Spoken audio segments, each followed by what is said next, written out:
Baik, selamat pagi. Terima kasih atas kehadirannya Ibu Seli, kemudian Mas Angga. Hari ini kita akan melaksanakan seminar hasil penelitian yang akan disampaikan oleh mahasiswa Angga Mardika Syahrul Putra dengan eh, NRP atau NIM 3000123413011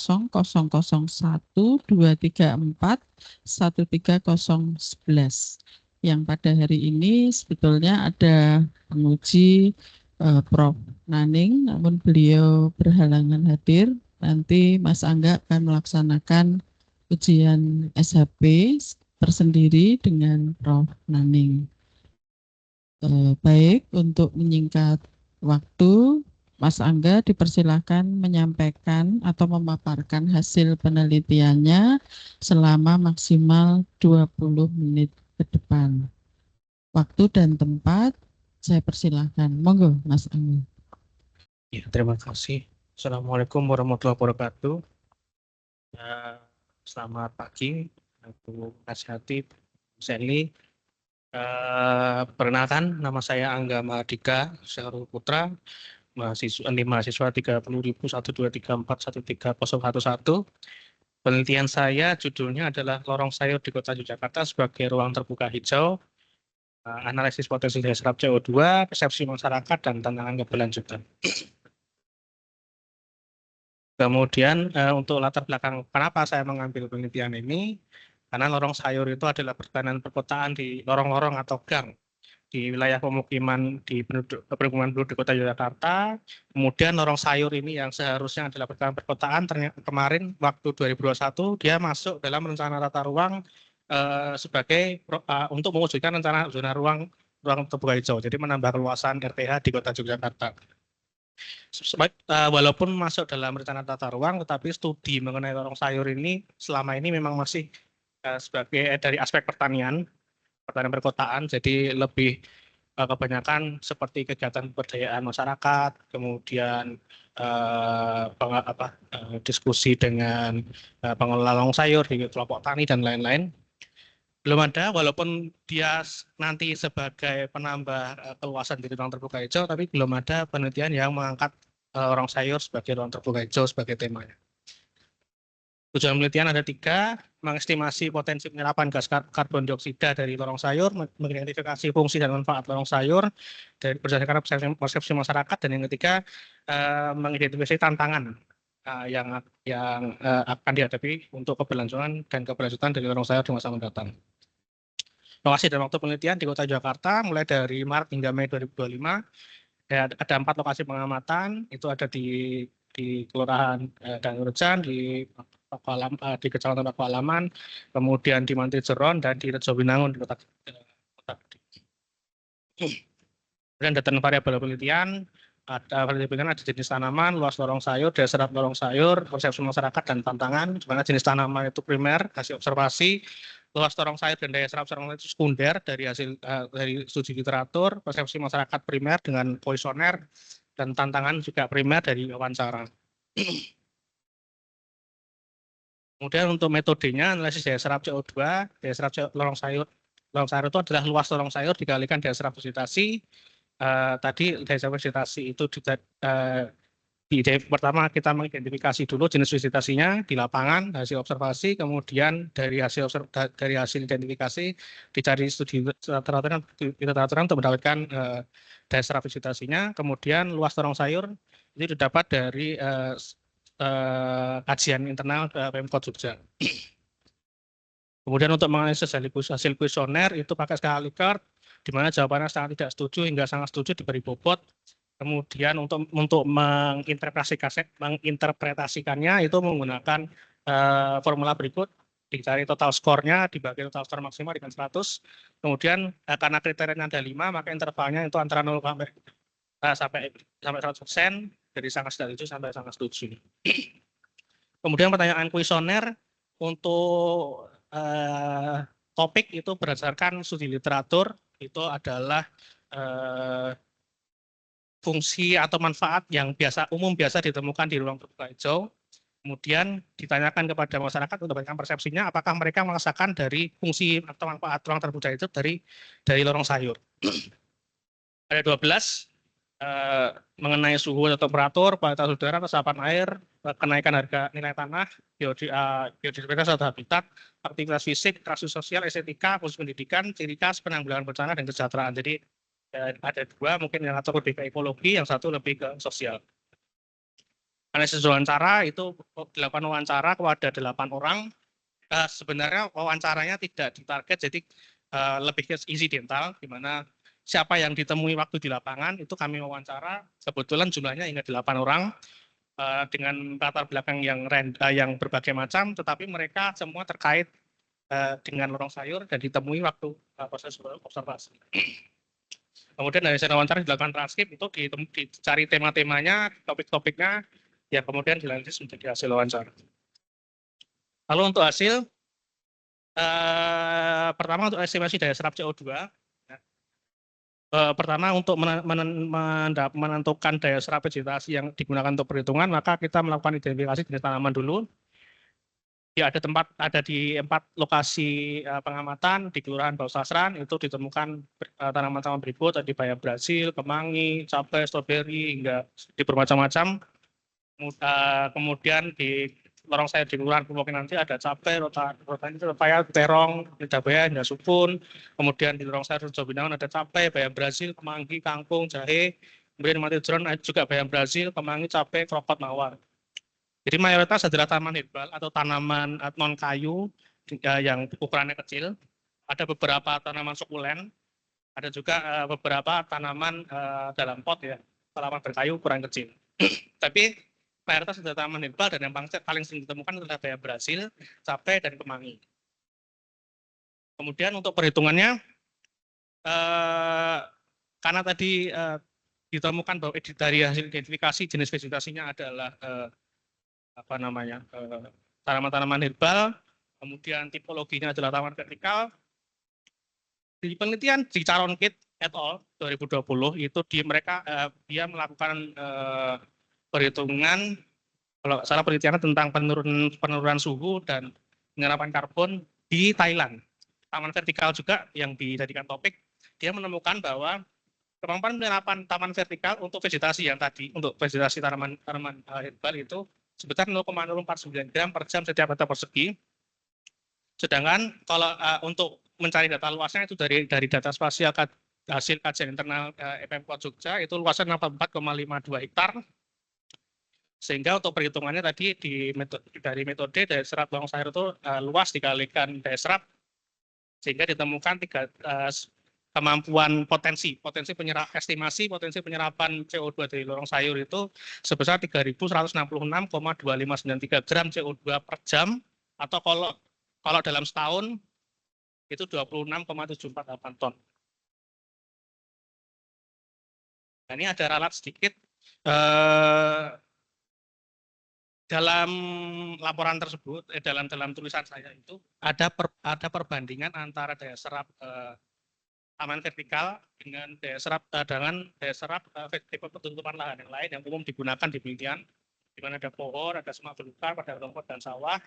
Itu dalam diri itu satuannya karena salah harusnya hektar, jadi waktu dikonversi angkanya terlalu besar, seharusnya ini ya, dalam gram meter per jam itu 12,992 dan lain-lain, sehingga waktu dijabarkan perbandingannya harusnya angkanya lebih kecil. Jadi saya mohon maaf, mungkin ketidakjujuran saya sendiri tidak memperhatikan tersebut, tapi intinya sama, bahwa kenapa kok kecil. Jadi kenapa kecil? Jadi kalau dibandingkan dengan daya serap tutupan lahan jenis lain seperti pohon, semak belukar atau rumput, kalau menurut dalam juknis dari IPCC, ini adalah Organisasi Internasional yang bergerak pada perhitungan emisi penyimpanan karbon tahun 2006, jenis tanaman herba itu memiliki kemampuan penyerapan karbon sedikit karena memang tubuhnya itu tidak berkayu dan siklus hidupnya yang pendek. Tanaman berkayu dapat menyimpan karbon dalam jumlah yang signifikan, jadi dibandingkan dengan pepohonan memang kecil. Sebagai perbandingan, daya serap vegetasi pohon dapat mencapai 12,992 gram jam per meter persegi dibandingkan dengan tanaman hidup tadi hanya 0,001 sekali. Nah, untuk istilahnya untuk mengoptimasikan peran lorong sayur sebagai lorong terbang hijau yang fungsi ekologisnya itu dapat diintegrasikan dengan tanaman pohon dalam pot. Jadi kalau di hasil observasi itu sudah ada sebenarnya dari tanaman-tanaman dalam pot itu seperti sukun, ada kembang sepatu. Nah, tapi kalau memang mau mengintegrasikan tanaman dalam pot sebagai upaya untuk meningkatkan potensi daya serap karbon dioksida dari lorong sayur, maka perhatikan dulu misalnya ukuran lebar jalan karena lokasi lorong sayur saat ini itu berada di gang yang kecil, jalan-jalan lingkungan memang istilahnya ya dengan lahan yang ada itu, apakah dipasang pot kemudian tanam itu pas ya, itu harus diperhatikan. Kemudian juga jenis pohonnya juga, karena lorong sayur itu sejatinya adalah perkotaan, maka tanaman-tanaman pohon yang ditanam itu juga tanaman-tanaman yang dalam tanda kutip produktif, ya seperti buah-buahan misalnya. Lalu kemudian beralih ke analisis kuesioner. Pertama hasil dari penyebaran kuesioner itu karakteristik respondennya adalah sebagai berikut. Sampel responden itu dilakukan secara acak sederhana, jadi disebar kepada warga kota Yogyakarta selama masa penelitian dengan tujuan supaya semua anggota populasi itu punya kesempatan yang sama untuk dijadikan sampel. Selama masa penelitian, saya mendapatkan 64 respon, tetapi setelah melakukan filter hanya 60 jawaban yang dapat dianalisis karena 4 orang itu mereka bukan warga kota Jogja, sehingga jawabannya tidak bisa dipakai. Lalu dari 60 responden itu 56,7% itu wanita, 43,3% itu pria, rentang usianya itu 20 hingga 59 tahun. Lalu hampir semua responden 98,3% itu sudah tamat kuliah, hanya 1 orang yang masih SMA, yang hanya lulus SMA. Kemudian semua responden itu tahu kalau ditanya lorong sayur itu seperti apa, tahu. Walaupun 15% harus tunjukkan gambar di Pak lorong sayur supaya datanya valid. Lalu tadi pertanyaannya, ini adalah pertanyaan kuesionernya, kualitas udara, resapan air. Yang kanan itu adalah pertanyaan dalam kuesioner. Misalnya untuk suhu temperatur, di mana ruang terbuka hijau secara teori dapat mengurangi sebagai mitigasi untuk urban heat island. Maka pertanyaannya, apakah Bapak Ibu setuju bahwa suhu lingkungan di sekitar lorong sayur itu lebih sejuk dan sebagainya sampai 12 sampai kesehatan dan kesejahteraan. Lalu untuk hasilnya satu aja ya. Yang pertama, untuk fungsi lorong sayur dalam menurunkan suhu, ditemukan bahwa 17 responden mengatakan setuju bahwa lorong sayur itu menurunkan, mereka merasa bahwa lorong sayur itu menurunkan suhu di lingkungan mereka. Kemudian dalam meningkatkan kualitas udara, 73,3% responden juga mereka merasakan bahwa keberadaan lorong sayur itu meningkatkan kualitas udara di sekitar mereka. Kemudian lorong sayur sebagai habitat flora dan fauna, 70% dari mereka mengatakan setuju bahwa lorong sayur itu telah menjadi habitat dari berbagai jenis hewan dan tumbuhan. Nomor 4, pertanyaan keempat, peran lorong sayur dalam pengendalian runoff dan banjir ini ternyata mayoritas responden 38,3% mereka menyatakan tidak setuju kalau lorong sayur itu berperan dalam mitigasi pengurangan resiko banjir atau pengurangan runoff dari air hujan. Kemudian, apakah lorong sayur menaikkan nilai tanah dan properti? Mayoritas 55% responden merasa biasa saja, nggak mengaruh keberadaan lorong sayur dapat meningkatkan nilai tanah atau properti di lingkungan mereka, walaupun 23,3% responden menyatakan setuju, sehingga dari total skor interpretasinya masih 60,67, sehingga masih masuk dalam interpretasi setuju. Kemudian, apakah lorong sayur berdampak pada keinginan keaktifan fisik dan keinginan berolahraga? Mayoritas responden juga 48,3% merasa biasa saja, tapi sebagian lain 37% menyatakan bahwa mereka setuju bahwa keberadaan lorong sayur itu mengajak mereka untuk beraktivitas fisik dan keinginan berolahraga. Kemudian apakah lorong sayur berdampak pada interaksi dan kegiatan masyarakat? Ini yang termasuk yang paling besar hasilnya 53,3% menyatakan setuju dan 26,7% menyatakan sangat setuju bahwa keberadaan lorong sayur itu menjadi lokasi masyarakat untuk saling berinteraksi, untuk berkegiatan, untuk melakukan kegiatan sosial. Lalu ke-8, apakah lorong sayur menjadi berperan sebagai objek pendidikan atau lokasi penelitian? Mayoritas atau 46,7% merasa setuju, sementara 36,7% merasa tidak setuju. 72% atau masih masuk dalam setuju. Yang ke-9, lorong sayur dalam perindahan lingkungan, ini yang paling terasa manfaatnya, karena 56,7% masyarakat menyatakan setuju dan sangat setuju, 40% dari responden. Mereka merasakan lorong sayur itu memperindah lingkungan mereka. Lalu pertanyaan ke-10, apakah lorong sayur itu menjadi ciri khas dari lingkungan mereka? Masyarakat ketika ditanyakan pernyataan seperti itu, mayoritas responden 70% mereka menyatakan setuju. Hanya sebagian kecil saja yang menyatakan tidak setuju. Lalu yang 11, lorong sayur berfungsi sebagai upaya mitigasi bencana, 50% menyatakan setuju. Ini kalau dari wawancara terkait dengan fungsi lorong sayur saat COVID-19 kemarin, di mana Kota Jakarta melakukan penutupan akses lokasi ke pemukiman sebagai upaya penanggulangan COVID. Nah, lorong sayur ini menyediakan makanan bagi masyarakat. Lalu yang ke-12, yang terakhir, lorong sayur itu berdampak positif terhadap kesehatan dan kesejahteraan masyarakat. 50% menyatakan setuju bahwa lorong sayur itu memang mempengaruhi kesehatan dan kesejahteraan mereka. Nah, ini rangkumannya jadi manfaat lorong sayur memang lebih ke sosial, di mana interpretasi sangat setuju itu ada pada keindahan fungsi lorong sayur untuk memperindah lingkungan dan sebagai lokasi interaksi dan kegiatan masyarakat. Sementara yang hasilnya paling rendah adalah fungsi lorong sayur untuk pengendalian rampas dan basir. Jadi masyarakat tidak merasakan keberadaan lorong sayur itu berpengaruh terhadap pengurangan potensi rampas dan banjir.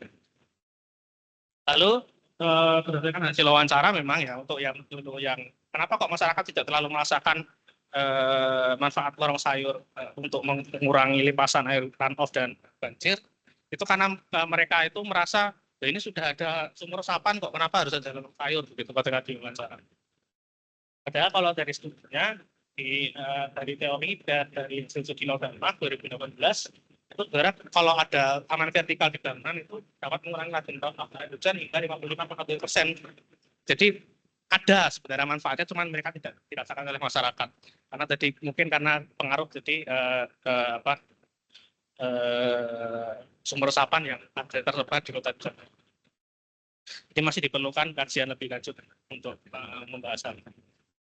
Kemudian untuk tantangan keberlanjutan lorong sayur. Lorong sayur ini jadi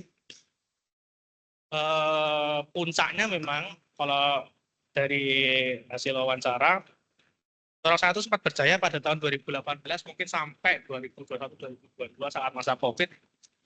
Saat saya observasi kemarin 2025 kondisinya sudah berubah, bisa dikatakan berubah, tidak semeriah yang dulu, tidak sesegar yang dulu. Ketika ditanyakan, mungkin lebih ya, masyarakat itu lebih curhat ketika saya wawancara mereka curhat, kenapa kok sekarang lorong sayur kondisinya tidak sebagus yang dulu. Itu karena ada 3, yang pertama tidak ada regenerasi dari pengelolanya. Jadi pengelola yang dulu sama sekarang itu tidak berubah, umurnya makin bertambah, tapi mereka tidak ada yang menggantikan. Lalu yang kedua, kalaupun ada yang ikut dalam sebagai pengelola lorong sayur, mereka minatnya turun. Jadi yang harusnya mungkin merawat lorong sayur itu seminggu atau setiap hari gitu, yang nyiram gitu, mereka minatnya sudah nggak ada, hanya datang sekali-sekali saja. Terus yang ketiga, ternyata pernah ada konflik juga di antara mereka. Jadi beberapa lorong sayur yang saat ini kondisinya sudah dalam tanda kutip tidak sebaik yang dulu itu, terdapat konflik internal di antara pengurus lorong sayur itu, termasuk salah satu contohnya di Kelurahan Bau Sastran, lorong sayur di sana itu dulu sempat konflik, ternyata masalah dana. Jadi ya anggaran itu namanya uang mungkin mempengaruhi mereka, terus Karena konflik lorong sayurnya jadi tidak terurus. Ini ada hasil analisis hasil dari wawancara tadi. Kemudian bagaimana sih cara menanggulanginya gitu ya untuk supaya lorong sayur dapat bertahan sesuai dengan tata ruang tadi, karena di kota Jakarta itu targetnya adalah 180 hektar pada tahun 2041. Jadi sebenarnya masalah generasi pelaku pertanian tidak khusus pada pertanian saja, secara umum memang di Indonesia memang menurun. Nah, untuk menarik masyarakat itu menurut saya diperlukan usaha bersama dari pemerintah sebagai regulator, industri sebagai pemodal, akademisi sebagai sumber pengetahuannya, komunitas masyarakat sebagai pelakunya, dan media massa sebagai penyebar informasi. Jadi minat itu bisa ditingkatkan. Kalau kita menunjukkan bahwa lorong sayur itu memang butuh, lorong sayur itu dibutuhkan oleh masyarakat, baik dari sebagai tadi pertanian perempatan atau sebagai ruang terbuka hijau. Lalu untuk menghindari konflik, kita dapat dilakukan dengan cara perundingan, dengan mencari mediator, dan juga kita validasi dulu kebenaran sebuah informasi. Nah, penelitian ini terdapat batasan. Yang pertama adalah untuk perhitungan estimasi daya serap CO2 tadi sumbernya masih sumber sekunder. Jadi tidak mengukur langsung secara kuantitatif, masih menggunakan sumber sekunder, sehingga hasilnya masih berupa estimasi. Lalu yang kedua adalah kuesioner respondennya masih terjadi bias ya, umur, karena mayoritas berada di antara umur 30 sampai 39 tahun, sehingga memungkinkan terjadi bias jawaban. Kesimpulannya, lorong sayur itu mempunyai luas 64,52 hektar dengan daya serap 0,009 gram per jam per meter persegi. Itu dapat menyerap 3.166,259 gram CO2 per jam. Nah, untuk meningkatkan kemampuan daya serap CO2 itu dapat diintegrasikan dengan tanaman pot pohon dalam pot dengan tetap memperhatikan beberapa faktor seperti ukuran jalan, kondisi lokasi, dan jenis. Kemudian lorong sayur sebagai ruang terbuka hijau itu cenderung berfungsi sosial. Fungsi ruang terbuka hijau yang akan dijelaskan itu adalah sebagai mempercantik lingkungan dan juga tempat bagi masyarakat untuk saling bersosialisasi dan berinteraksi. Kemudian yang terakhir, tidak semua lorong sayur ada dalam kondisi baik, jadi perlu penanganan dari bersama dari pemerintah, industri, akademisi, masyarakat, dan media massa agar keberlangsungan lorong sayur dapat terjaga. Ini saran dan rekomendasi dari penelitian saya. Kajian ini masih menggunakan data sekunder, diperlukan kajian dalam kajian lanjut. Kemudian penelitian ini menemukan bahwa banyak sekali fungsi ruang terbuka hijau, sehingga itu dapat juga diperdalam dengan penelitian yang lain. Kemudian juga perlu upaya kolaboratif dari pemerintah, masyarakat, industri, dan media massa, dan akademisi. Itu dapat memberikan pelatihan, pendampingan, terkait pendidikan finansial, menemukan rasa minat. Terima kasih dari saya, mungkin segitu. Wassalamualaikum warahmatullahi wabarakatuh. Baik, terima kasih Mas Angga, silakan duduk dulu. Oke, kita masuk ke sesi kedua, diskusi terbuka. Sebelumnya Pak Jafron, selamat datang Pak Jafron. Mohon maaf saya mulai dulu ya Pak. Halo Pak Jafron. Mungkin beliau masih di jalan atau masih ada kesibukan. Baik, kita mulai dengan sesi diskusi. Karena di sini Prof. Naning belum bisa hadir di ruangan, untuk itu kita waktu akan kami berikan ke Ibu Sally. Monggo Ibu untuk menyampaikan saran, masukan, klarifikasi, ataupun pertanyaan untuk draftnya Mas Angga. Waktu dan tempat kami persilahkan. Monggo Ibu. Sebelumnya selamat ya untuk Mas Angga udah sampai ke tahap ini. Ini masa Bapak ya Bang? Manggilnya masa Bapak ini. Ya, saya dipanggil siapa saja nggak ngomong. Ya. Kalau boleh tahu sebelumnya S1-nya di mana? Saya S1 Teknik Lingkungan. Teknik Lingkungan. Iya. Ini sudah bekerja atau? Saya bekerja sebagai PNS di Pemkot Jogja. Oh, Pemkot Jogja. Di bagian lingkungan juga? Saya di tata ruang. Oh, tata Iya. ruang. Saya melihat ada beberapa ini kayak misalnya ini ilustrasi kawasan gitu. Terus saya yang dari pertama di komen yang ini dulu aja yang hal-hal teknikal gitu ya. Ini sepertinya Mas Aga harus mengedit Word-nya karena ini kan kalau saya lihat kan bab 1 itu kan pendahuluan ya. Latar belakang itu berarti kan 1.1. Rumusan masalah berarti 1.2. Nah ini juga nih tinjauan pustaka itu kan bab 2. Berarti yang bawahnya ruang terbuka hijau itu ya akan menjadi subheading ini heading 1, ini heading 2. Jadi kayak dua apa nih, dua Romawi tinjauan pustaka itu kan kalau di Word kan heading 1, bawahnya heading 2, berarti kan 2.1, bawahnya lagi 2.1.1, bawahnya lagi 2.1.2. Nah, soalnya ini apa efeknya adalah ketika saya baca ini saya nggak tahu saya baca di bab berapa. Misalnya ini yang tadi ada gambar-gambar nih, hasil dan pembahasan. Terus ini kan 1 penyerapan gas karbon dioksida ini kan dia harusnya 4.1 gitu. Kemudian saya baca, nah ini kan banyak banget kan tabelnya. Saya ke belakang nih. Terus dibaca lagi, oh, kok nomornya 2. Jadi ini agak membingungkan, ini saya baca di mana. Itu untuk ini ya suntingan ya atau editing. Terus kemudian kalau saya lihat tadi salah satu aja karena terjadi di banyak tempat, misalnya di halaman 31 dan seterusnya. Nah, kalau jenengan buat misalnya bullet point kan ini ada 5 terus bawahnya 1, 2, 3 yang kayak gini nih loh. Ini lebih baik jangan menjorok ke dalam tapi dipolin ke sini. Kalau enggak jadinya kayak gini, halamannya habis. Itu yang biasanya sering saya katakan ke mahasiswa karena nanti ketika titiknya udah banyak kan makin kesini makin habis gitu. Jadi disamain aja Mas. Iya, jadi udah 2 aja udah habis.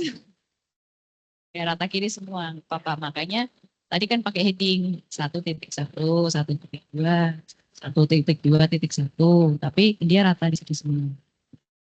Itu juga memudahkan pembaca untuk tahu kita sampai mana sih. Jadi untuk yang editing tadi, nah itu berlanjut nih. Yang tadi untuk mengetahui kita baca sampai mana itu nanti masuknya di captionnya gambar dan tabel. Nah ini kan kalau kita lihat di daftar isi, jadi saya tadi lagi baca loh ini sampai beberapa di headingnya keliru. Nah, caption gambarnya juga tidak membantu. Daftar tabel 1, 2, 3, 4, 5 sampai 28. Gambar 1 sampai 44. Nah, ini harusnya dibagi per bab juga. Jadi tabel tabel ini yang judulnya penelitian terkait itu dia ada di bab berapa? Artinya 1. Nanti bawahnya faktor emisi ternyata dia di bab 2, berarti kan tabel 2. Nah, nanti editingnya lumayan banyak. Ya, untuk memudahkan membaca. Ini ada beberapa. Jadi kayak yang ini ilustrasi pengembangan ruang. Nah ini saya pikir tadinya masuk di bab 3 pembahasan. Jadi dibandingkan dengan ini kan untuk RTH yang apa ya istilahnya ya, yang di tanah gitu. Kalau ini kan RTH tapi yang vertikal. Jadi saya pikir Anda sedang membandingkan antara yang RTH yang sudah ditentukan di permen dengan pemanfaatan lorong sayur di sini.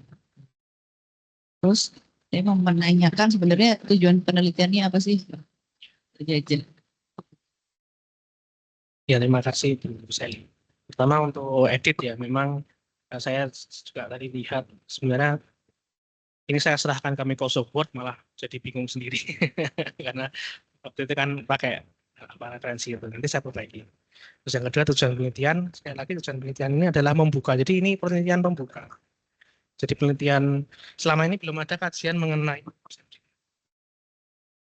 selama ini belum ada penelitian yang membahas tentang lorong sayur sebagai ruang terbuka hijau. Setidaknya di internal kantor itu belum ada. Padahal seperti dalam dokumen tata ruang dia sudah masuk dalam rencana penambahan luasan RTH. Untuk saya mengambil tema ini memang pikiran saya adalah kayaknya mubazir. Mubazir bahwa taman vertikal dengan luas seperti itu tidak ada yang membackingi. Istilahnya kok hanya untuk menghijaukan peta tata ruang saja begitu. Pertamanya seperti itu.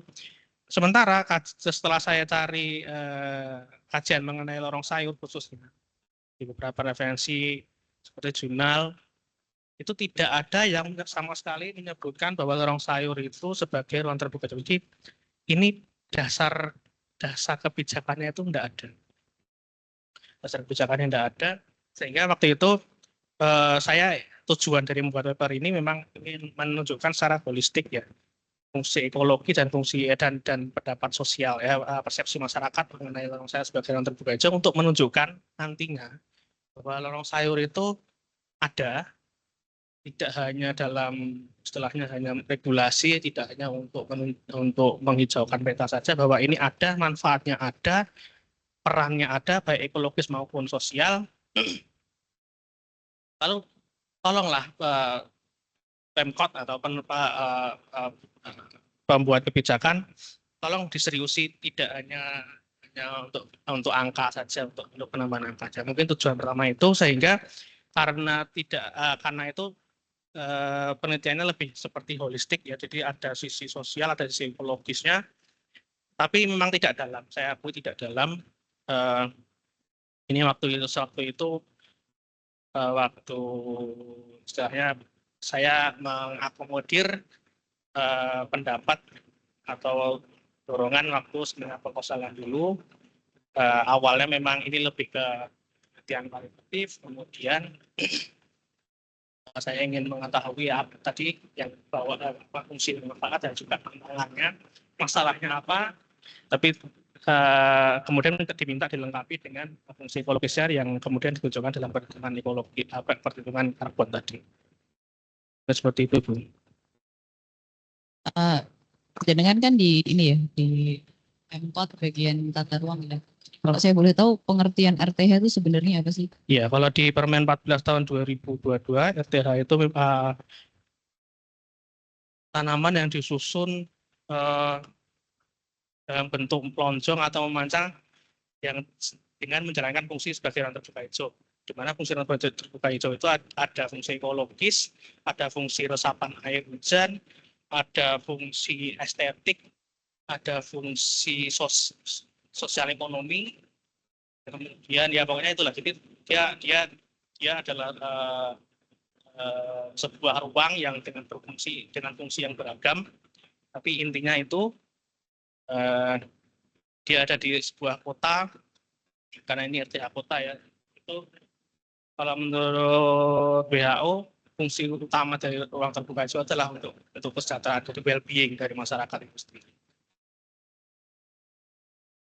Nah, ini Kak, saya sambil nyari di ChatGPT ya. Apakah definisi ruang terbuka hijau? Misalnya tadi yang menurut peraturan ekologis, resapan air, ekonomi, sosial, budaya, estetik. WHO, kawasan perkotaan tertutupi vegetasi. Oke, kawasan perkotaan tertutupi vegetasi ya. Ruang terbuka. Kemudian ada lagi Undang-Undang 26 tahun 2007. Ruang terbuka hijau adalah area atau jalur dalam kota atau kawasan perkotaan yang bersifat terbuka dan digunakan untuk penghijauan.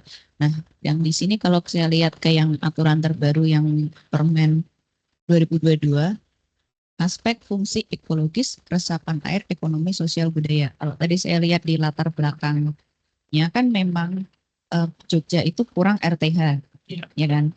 Jadi RTH saat ini yang paling bermanfaat adalah RTH pemakaman.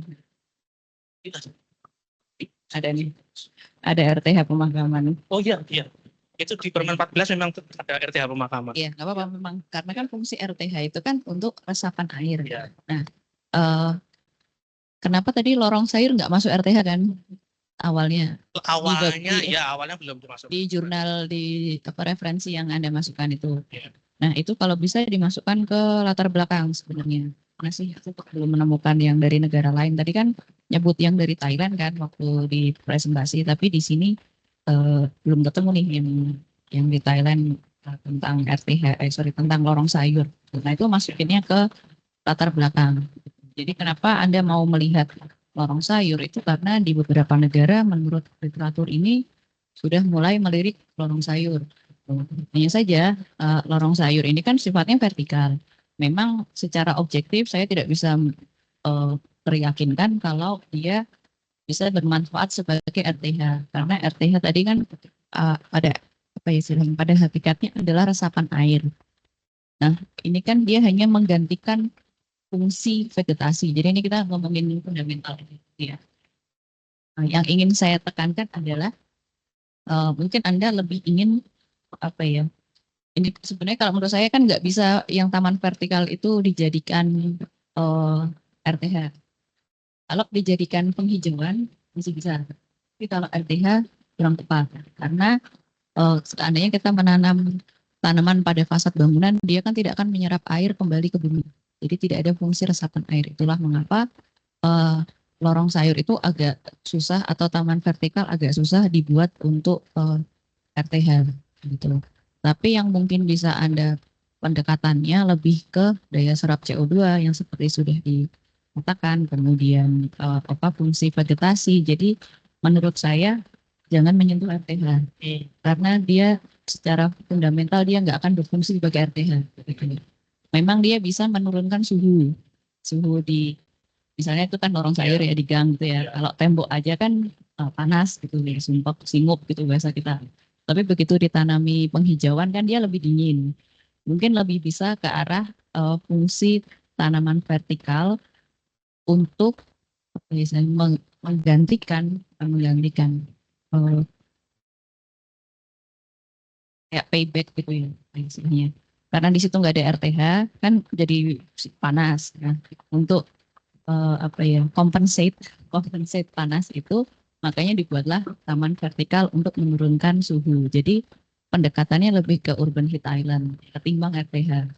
Karena kan kalau kita lihat vertikal kan mau mau menyerap air dari mana. Jadi mending nggak usah menyebutkan apa RTH yang di apa kajian teori ini gitu. Lebih baik tadi langsung ke best practice taman vertikal di tempat lain. Mungkin tadi di Thailand, mungkin tadi di negara lain atau bentuk taman vertikal lain, misalnya fasad bangunan itu kan bisa. Kalau itu kan nggak mungkin fasad bangunannya, jadi di apa tadi itu kan di Iya, tembok. kalau di tembok atau di dinding bangunan biasanya. Ya, Ya. kayak gitu. Jadi bisa aja studinya lebih apa komparasi studinya lebih ke arah situ. Itu untuk yang masukan di bagian ini apa namanya Dua ya. kajian teori. Ya, jadi ini kayak nah ini ilustrasi pengembangan kita ini nggak bisa dimasukin karena jelas ini nggak bisa menggantikan RTH. Tapi itu lebih baik Anda bandingkan dengan contoh-contoh di tempat lain. Iya. Karena kan sebenarnya menurut saya tujuan akhir Anda end game-nya itu kan adalah dan akhirnya ingin meyakinkan kalau RTH ini bisa compensate apa Iya, betul. apa namanya Dia, taman dia vertikal punya kelebihannya punya sendiri. kelebihannya, betul, betul. Ya. Jadi dia nggak akan menjadi dia tidak akan menggantikan fungsi RTH. Fungsi RTH digantikannya dengan misalnya saluran resapan itu mungkin masih menggantikan. Terus kemudian untuk metodologi ini sebenarnya banyak catatan sih lebih kekurangannya lebih di arah kenapa memilih seperti itu. Jadi misalnya kalau bisa jangan diomongin misalnya waktunya kurang, diganti aja lah kata-katanya. Oh, iya, iya. Misalnya Ya. ini kenapa secara insidental ini masuknya ini ada sumbernya. Oh itu. Kemudian yang belum itu malah ada yang namanya triangulasi atau mengecekkan validitas itu memang susah sih karena ini kan apa namanya wawancara ya. Iya. Kemudian ada juga nih penelitian dilakukan dengan metode snowball. Nah, metode snowball itu apa? Ini misalnya ada ya. Kenapa memilih metode itu? Oke, iya. Sering lupa diomongkan. Kemudian mau tanya apa ya? Data.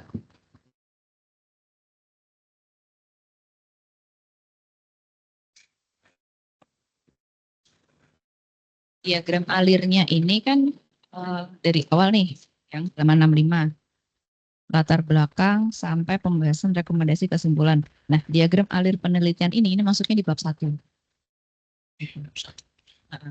Kalau yang di bab 3 itu adalah diagram alir metodologi. Jadi misalnya Anda mau mencari apa, nah itu khusus untuk metodologinya. Kalau misalnya kami yang menggunakan simulasi kan start, kemudian next, kemudian if yes, and then this, if no, and then this. Nah, itu diagram alir metodologi. Nah, yang ini masuknya bab 1. Jadi pindah aja. Ya ini tanaman ini. Saya kan bukan ahli tanaman kebetulan. Mau tanya aja tanaman. Ada 3 tanaman apa sih? Sukulen, kemudian berkayu, sama Sama herbal. Oh ya, sama herbal. Kalau sukulen itu memang menyerap air. Sukulen itu dia seperti aloe vera itu sukulen. Jadi dia dagingnya lebih tebal daripada tanaman herbal. Ya, kalau dalam karbon memang punya penyerapan yang lebih besar dibandingkan herbal, tapi memang dibandingkan pohon lebih kecil. Terus nih ada yang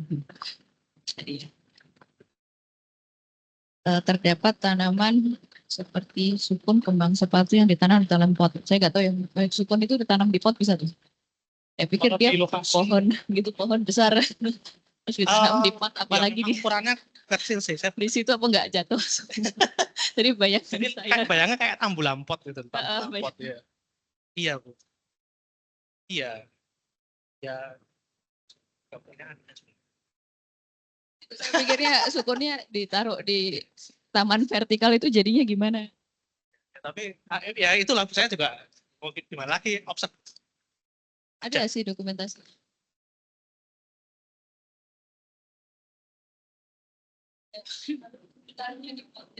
Ini jangan-jangan salah ketik gitu. Ya. Mungkin sukunnya belum saya.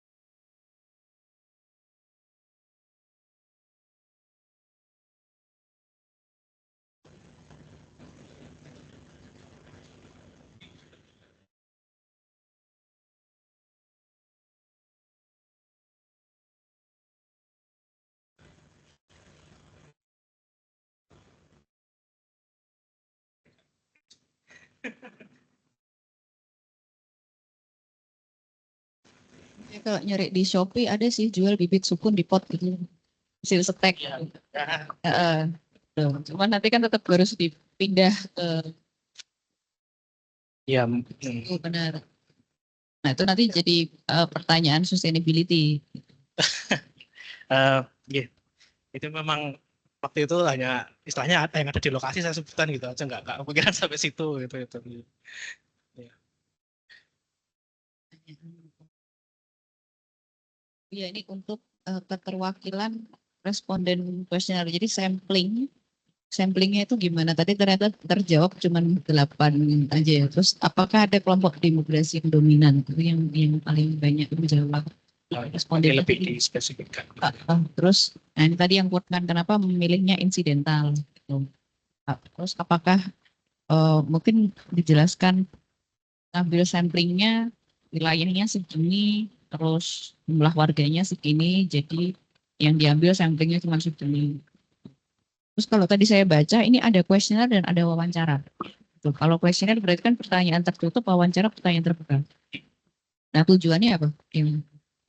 Jadi gini, untuk kuesioner memang sejak awal ada kuesioner. Sementara wawancara itu baru saya tambahkan setelah sempro. Jadi wawancara itu saya itu ingin mengakomodir curhatan dari istilahnya dari pelaku lorong sayur atau orang-orang yang ditemui saat observasi waktu itu. Jadi mereka cerita Terus saya merasa kok ini mubazir kalau istilahnya nggak ditulis gitu. Karena mereka cerita panjang, makanya saya masukkan dalam satu lagi yang tantangan tadi, tantangan keberlanjutan lagi itu isinya adalah curhatan dari para pelaku atau warga yang terlibat di Lorong Sayur. Itu seperti itu ceritanya. Jadi oke, kalau karena memang insidental, jadi memang yang ada mereka yang datang yang cerita. Jadi metodenya untuk wawancara memang tidak spesifik ada. Sehingga kalau memang ya kan saya ikut nanti bagaimana dari Muji untuk melihat hal ini. Oke, mungkin sebelumnya saya tanya dulu. Yang kuesioner berapa orang, yang wawancara berapa orang? Yang kuesioner itu dapat responnya 64 Yang orang. 60. Ya.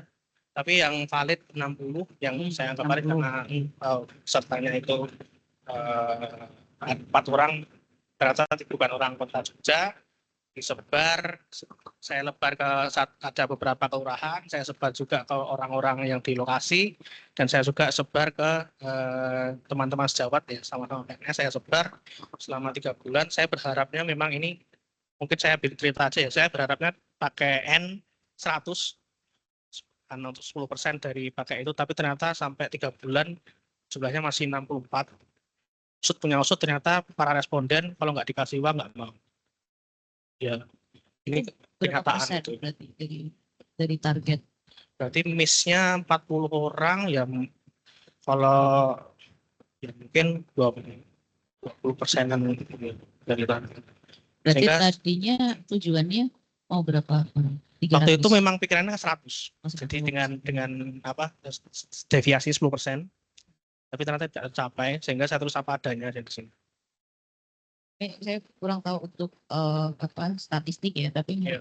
bisa ada yang namanya Cronbach Alpha, itu dia untuk mengakses konsistensi dan reliability. Yang tadi Anda bilang 64 responden itu sebenarnya bisa dites pakai namanya Cronbach Alpha. Itu kalau nggak salah ada kayak sejenis kalkulatornya di SPSS gitu. Nah, itu untuk menghitung apakah dia hasilnya itu reliable apa enggak. Oke. Gitu. Ya. Kalau masih reliable berarti 64 nggak apa-apa. Tapi ketika dia nggak reliable, nah itu diambil. Jadi ada si Cronbach Alpha ini untuk menghitung jawaban-jawabannya ini konsisten apa enggak. Ya kayak tadi kan ada hanya berasumsi, oh ini kayaknya ternyata bukan orang Jogja nih. Kalau saya masukin nanti jangan-jangan jawabannya nggak valid, konsisten, nggak reliable gitu. Nah itu bisa dihitung pakai namanya Cronbach Alpha. Kalau lebih tahu lebih, kalau saya kebetulan nggak pakai statistik ya, jadi kurang memahami. Cuman tahu ada itu namanya. Yang kemudian yang belum itu malah triangulasi itu untuk mengecek validitas dari wawancara sama apa tadi kuesioner. Nah, saran saya daripada wawancaranya itu kita anggap FGD. Oke. Dibilang FGD aja di sini. Mungkin nanti bisa dikonsultasi dengan penguji yang terkait sampling dan FGD. Jadi kuesionernya tadi kan Anda sudah membuat banyak nih pertanyaan. Apakah FGD-nya itu bisa digunakan untuk memvalidkan jawabannya? Jadi misalnya FGD-nya jangan dianggap untuk menerima input dari mereka, tapi gunakanlah untuk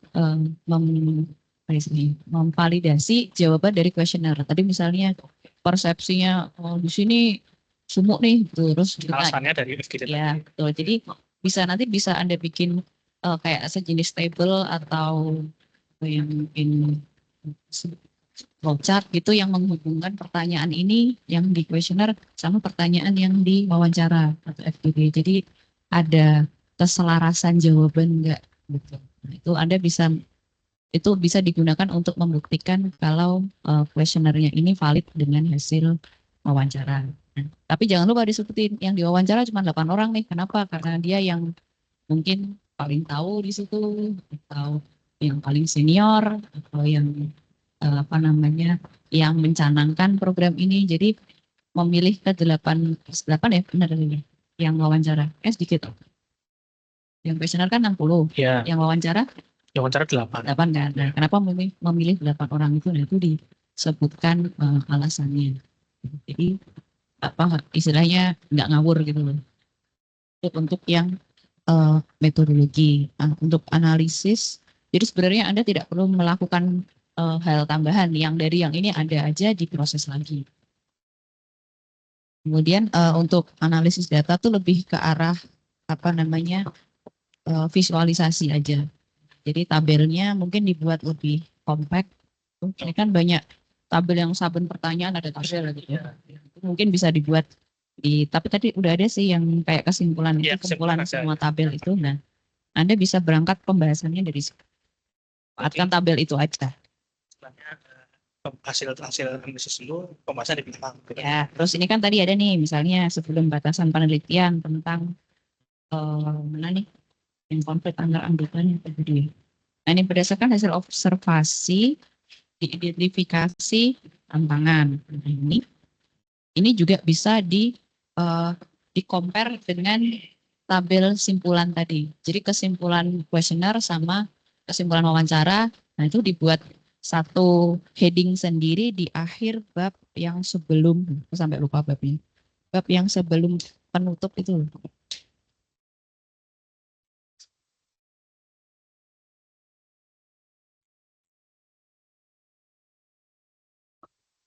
Bab 4 berarti. Jadi ini kan bab hasil pembahasan. 1, penyerapan gas. Oke, itu hitungan. 2, ini kan harusnya 4.1, 4.2, terus 4.2.1. Gitu kan. Nah, ini 4.3. 4.3. Biasanya batasan penelitian itu masuknya either di bab 1 atau bab 5. Gitu. Ini maksudnya kan lebih ke arah apa yang di cuman lingkupnya di Jogja aja. Dulu di bab 1 itu kan lingkup penelitian biasanya. Sementara yang waktu itu saya masukkan di bab 4 di akhir itu karena hasil penelitiannya ternyata kan tidak seperti ini. Tapi begitu makanya saya nggak bisa ngasih batasan. Tapi nanti coba saya perbaiki lagi, saya lihat lagi batasannya seperti itu. Kayaknya ini masuknya, kalau batasan ini masuknya di bab 5.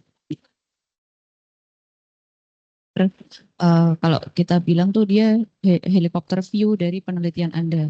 Gitu. Jadi ya kesimpulan di situ, sarannya di situ, terus batasannya di situ. Oh ya. Yes. Masuknya di situ semua, paham kan? Karena dia di akhir. Oh, iya. Jadi pembaca itu yang baru membaca ini pertama kali, dia akan melihat bab 1 dan bab 5.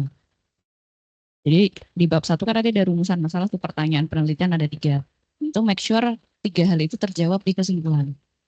Itu yang biar lebih rapi aja apa laporannya. Jadi tadi yang 4.4 untuk menggantikan batasan penelitian yang pindah bab 5 itu isinya adalah perbandingan antara tabel Anda dengan hasil wawancara. Nah, itu dibahas di situ. Lebih baik jadi untuk mendalami pembahasan itu ditambahkan di situ. Tadi untuk yang saya bilang ini pertanyaan ini terjawab di wawancara di bagian ini.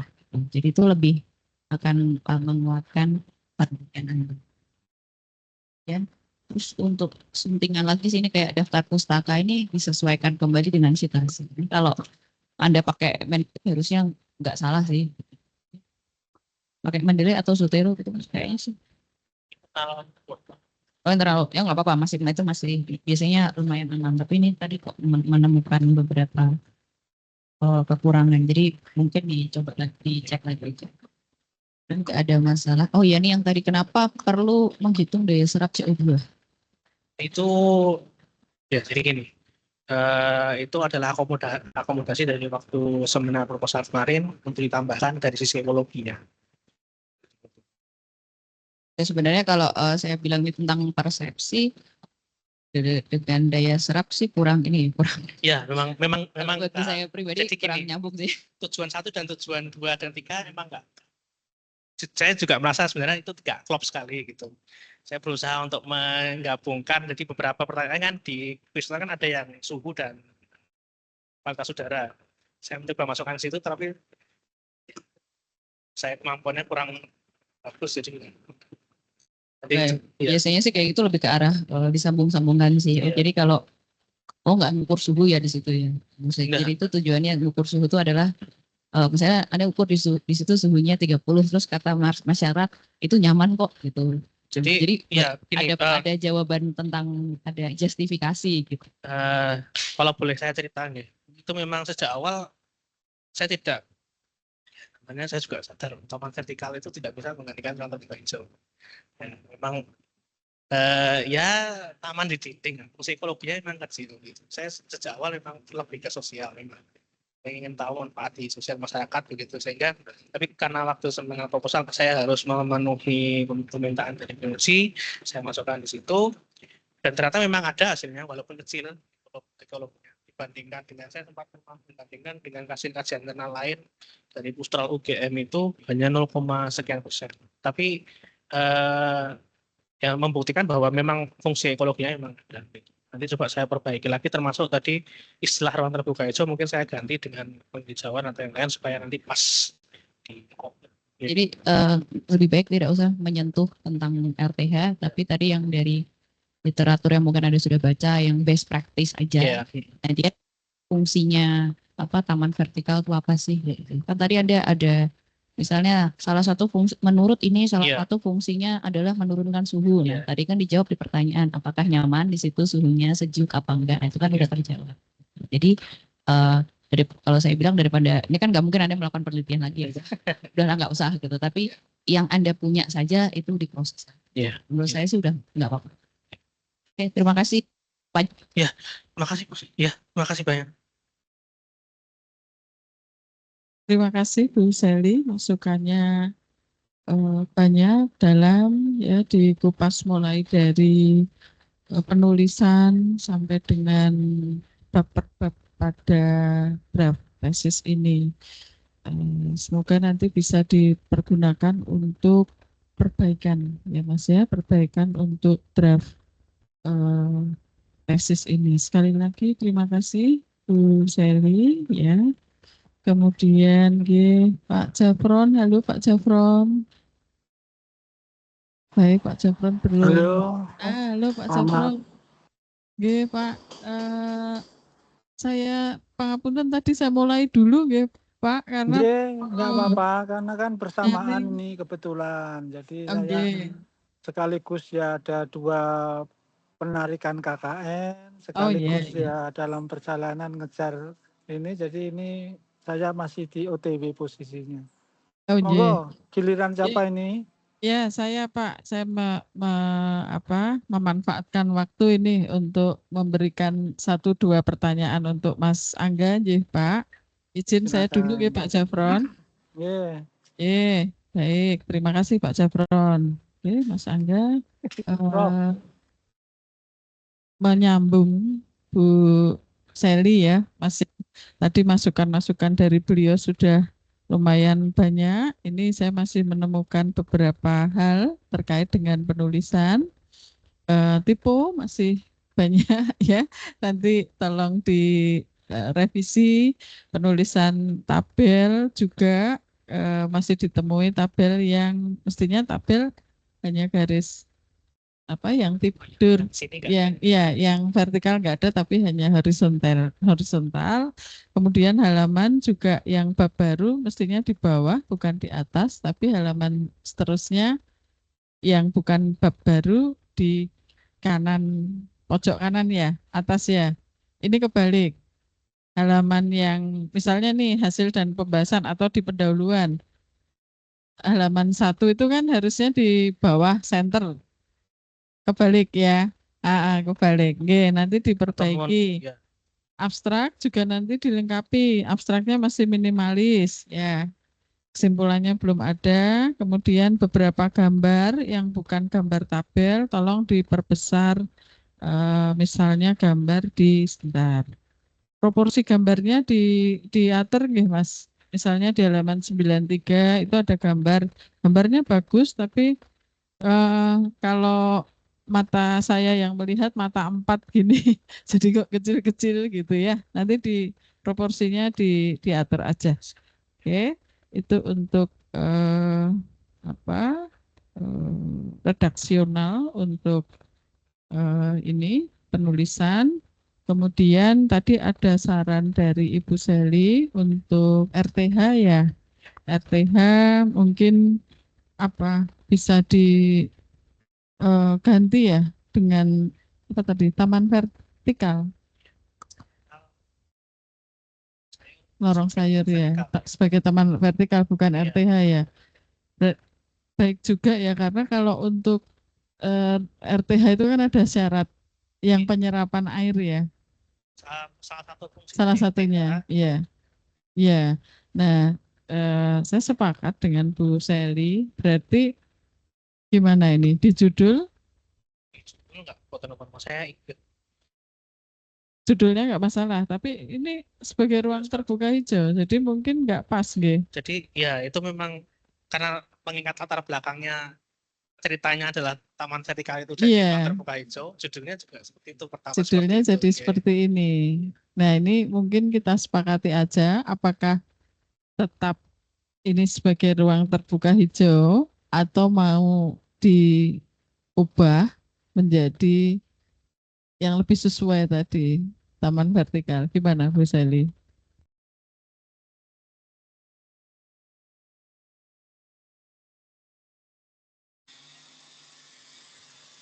Ya, mungkin saya memberi masukan lebih dahulu. Jadi Oke, monggo Pak. secara prinsip isu utama yang dibawakan dari Jogja itu kan ruang terbuka hijau. Kemudian di dalam ruang terbuka hijau itu ada kriteria-kriteria, termasuk di dalamnya itu masalah serapan infiltrasi air tanah. Jadi secara fungsi sebanyak mungkin bisa memasuki kriteria, itu tetap kita kaji sebagai isu ruang terbuka hijau. Adapun ada kekurangan-kekurangan, maka kekurangan itulah yang akan menjadi temuan dari penelitian kita. Harus diapakan, harus dikembangkan menjadi apa. Jadi saya kira dari Jogja tetap berharap ini juga ada kajian isu ruang terbuka hijau, tetapi dengan adanya kelemahan saya kira kok perlu dikembangkan harus bagaimana setelah airnya itu tidak bisa ditanggulangi. Apakah harus diimplan, dikombinasi dengan teknologi tepat guna yang lain, biopori atau bioabsorban atau apa yang lain yang sekiranya itu memang memungkinkan gitu. Saya kira demikian masukannya. Monggo disampaikan kembali. Ya, baik, terima Lukas. kasih. Ya, berarti untuk judul tetap dipertahankan sebagai RTH, nggih, Pak Jafron. Iya, iya. Hanya mungkin Adapun nanti ya di saran, ini kan ada kesimpulan dan saran ya Pak. Di saran itu mungkin perlu bahkan di ditambahkan. pembahasan Oh, di itu harus pembahasan. sangat luas mengungkap bagaimana itu kekurangannya dan akan menjadi masuk kriteria dengan syarat ditambahi apa begitu Oh iya, kira-kira. baik. Oke, Sehingga berarti tetap konsisten di isu ruang terbuka hijau. ya, berarti tetap dipertahankan RTH-nya, kemudian menambahkan pembahasan gitu Pak. Iya Pembahasan betul. yang Ya. kekurangan gitu, kekurangan dari temuan Mas Angga ini gitu gitu Pak. Betul. Ya. Ya. Ini harapannya Oke. ya nanti monggo kita sepakati bersama. Oh ya, baik. Terima kasih Pak Jafron.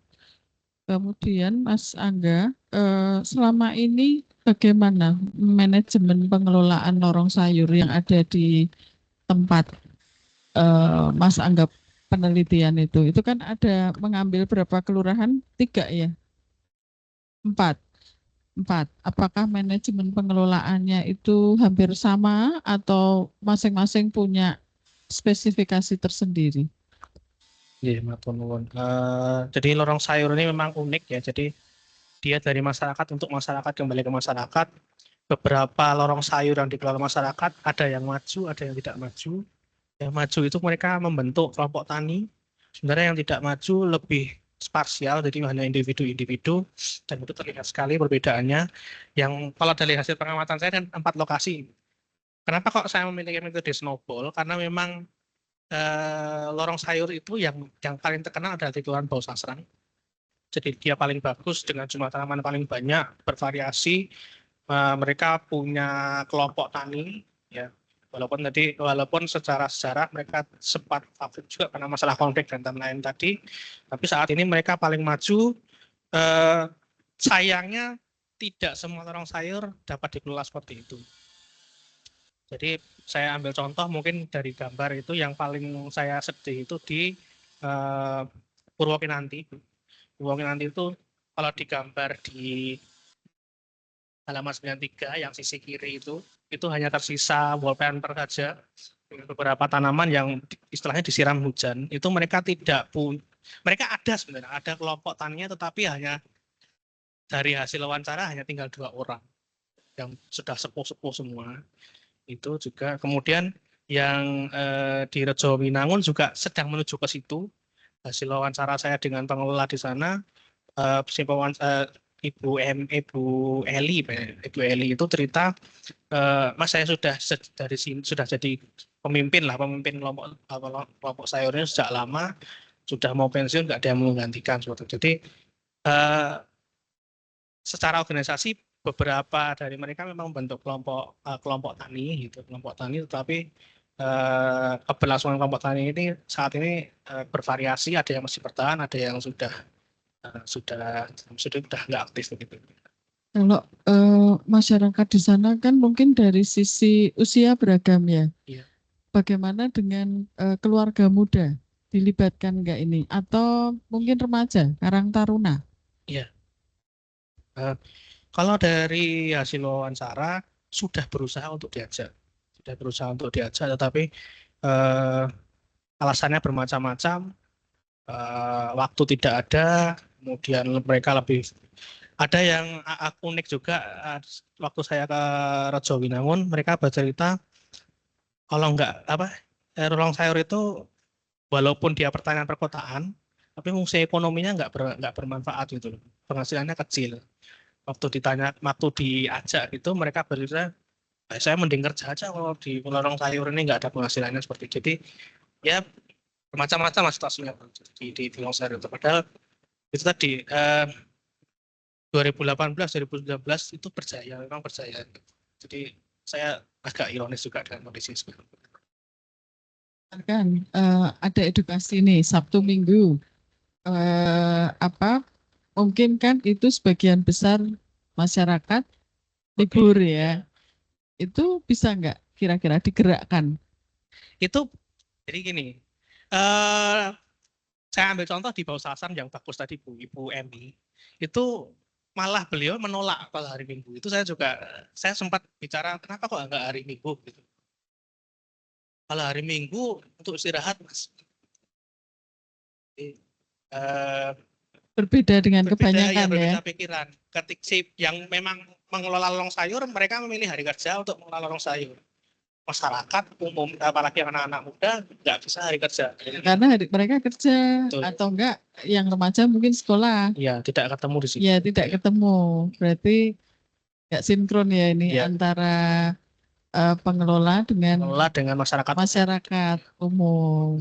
Ya, yaitu ini sendiri ya, masalah tersendiri kan itu. Jadi itu karena seperti tidak pertemuan tadi, terjadi konflik, terjadi istilahnya regenerasinya memang sulit di situ ya. Oke. Kemudian untuk lorong sayur ini, peran lorong sayur, karena ini kaitannya dengan lingkungan. Peran ABC-nya apa Mas? Abiotik, biotik, sama culture-nya di mana ini? Iya, terima kasih. Lorong sayur itu secara biotik memang hasil dari abiotik ya, dari CO2 terlihat dia punya potensi untuk menyerap karbon dioksida dalam jumlah yang kecil, dalam terbatas. Apalagi dengan luas 64,5 hektar dan targetnya itu 180 hektar, itu seharusnya impact-nya ke depan akan besar tergantung pengelolaannya. Itu dari sisi abiotik. Kemudian dari sisi biotik terlihat jadi berbagai macam jenis sayuran dan tanaman yang ada di situ, macam-macam jenisnya, berbagai, bahkan dari pemanfaatan biotik itu ada produk yang dihasilkan juga, seperti bahkan sampai buat mie juga katanya gitu. Ada mie dari bayam Brazil yang menjadi ciri khas dari lorong sayur di Jogja. Kemudian untuk sisi sosial tadi, ada masalah sosial, ada bermanfaat juga untuk sosial bagi lorong sayur, mungkin seperti itu Bu.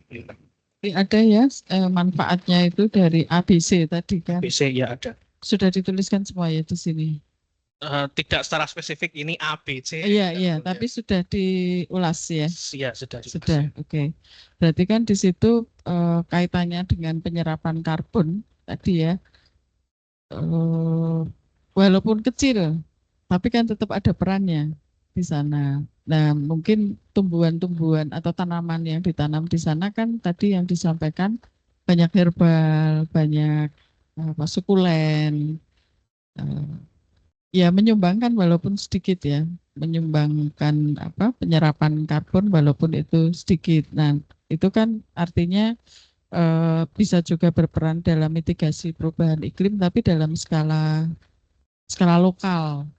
Kalau untuk skala global mungkin tidak secara langsung, tapi secara lokal eh, punya peran itu gitu. Suhunya menjadi lebih adem atau lebih sejuk dengan adanya lorong sayur. Hanya saja yang perlu disarankan mungkin ya atau ditambahkan di pembahasan adalah tadi yang masalah culture itu bagaimana mengatasinya. Itu apakah itu perlu melibatkan pemangku kebijakan, apakah ada apa dari tingkat kelurahan ya, kelurahan atau tingkat yang lebih tinggi untuk turun tangan mengoptimalkan kembali, atau mungkin dengan teknologi-teknologi terkini yang bisa diterapkan ke masyarakat untuk mengembangkan lorong sayur ini. Nah, mungkin Mas Angga bisa cari pembanding nih dari hasil penelitian orang lain atau dari peneliti lain untuk mungkin bisa ditambahkan ke dalam pembahasan ini. Gitu ya Mas Angga. Oke, dari saya itu saja cukup. Selanjutnya ke Pak Jafron. Monggo Pak Jafron, barangkali masih ada hal yang ingin disampaikan untuk Mas Angga. Monggo Pak Jafron. Terima kasih Bu Dr. Kasyati, Bu Seli, dan juga penguji, Mas Angga. Saya sampaikan selamat ya. Ini masih seminar hasil ya Mas? Seminar hasil Pak. Ya tadi sudah diberi masukan cukup banyak oleh beliau-beliau penguji, termasuk yang diuraikan panjang tadi oleh Bu Seli, nanti tetap harus disikapi. Jadi secara prinsip isu utama kita kan tetap di wilayah ruang terbuka hijau. Jadi masuk tidak masuk itu tetap harus dijadikan isu kajianmu, harus dikritisi. Tidak masuknya di poin mana, agar bisa masuk harus bagaimana, itu nanti harus menjadi bahan diskusi yang ada di dokumen. Kemudian saya perlu mengkonfirmasi lagi, luasan secara akumulatif di Jogja kan 64 hektar ya Mas. Ya benar Pak, itu dari kajian internal ya. Ya 64 hektar itu yang saya bayangkan itu bidang-bidang datar, bukan bidang vertikal. Gimana? Oke, matur nuwun Pak. Kalau jadi gini Pak, dari hasil kajian internal Pemkot yang saya kutip, definisi lorong sayur yang diambil sebagai keluasan itu mereka mengambil 1 meter lebar sisi kiri dan kanan jalan. Jadi saya sempat menghitung wall painter itu ukurannya berapa Pak. Satu kotak wall painter itu ukurannya 30 cm. 30 cm, jadi kalau ukuran 3x4 itu berarti sekitar 90 kali 120. Jadi memang sekitar 1 meter, Pak. Ya, jadi waktu itu saya, oh ya, ya udah berarti saya pakai ini enggak masalah. Mungkin waktu itu memang pikiran saya seperti itu, Pak. Jadi tetap sebenarnya fokusnya juga tidak hanya bidang vertikal ya, yang horizontal pun juga memungkinkan. Kalau dari definisi itu, iya Pak, memang dari horizontal memungkinkan Pak. Jadi diskusi kita kan cenderung terbawa ke arah vertikal terus ya, karena lorong itu seolah-olah itu kan bidang yang menyelimuti alias menutupi sehingga cenderung ke vertikal. Nah, nanti aspek itu juga perlu diperhitungkan karena secara teknis budidaya ruang vertikal itu ada kelebihan ada kekurangannya, ruang datar pun juga sama ada dari sisi kekurangan dan kelebihannya. Jadi nanti itu dipastikan lagi mana saja yang sesungguhnya menjadi objek dari kajian kita, atau vertikultur atau juga kultur budidaya masyarakat secara umum dalam bentuk taman-taman apotek hidup dan sebagainya itu yang mungkin menjadi perhitungan juga. Oke. Kemudian yang terkait dengan tabula pot sudah disinggung. Tetapi rupanya masih belum menjadi gerakan, jadi Mas Angga ini belum menggelitik ya istilahnya, belum mengulik atau menggelitik, menyinggung agar tanaman-tanaman ini juga menjadi perhitungan. Karena itu kan dari sisi kontribusi ekonomi muncul, dari sisi ekonomi ada, dari estetika, terlebih lagi estetika. Ya, jadi ini juga menjadi bagian terkecuali dari masalah sisi-sisi hidrologi tadi. Jadi itu juga sangat mungkin untuk dikembangkan untuk menambah secara persepsi, menambah secara dimensi dari keberadaan ruang terbuka hijau. Secara karbon serapan juga sangat signifikan. Jadi kalau angkamu kecil yang di serapan lorong sayur, itu ya nanti bisa tertolong dengan adanya tabula pot. Karena tabula pot itu kan tanaman-tanaman kayu. Sehingga akumulasinya cukup signifikan, masa fase hidupnya juga panjang, sehingga makin lama bukannya makin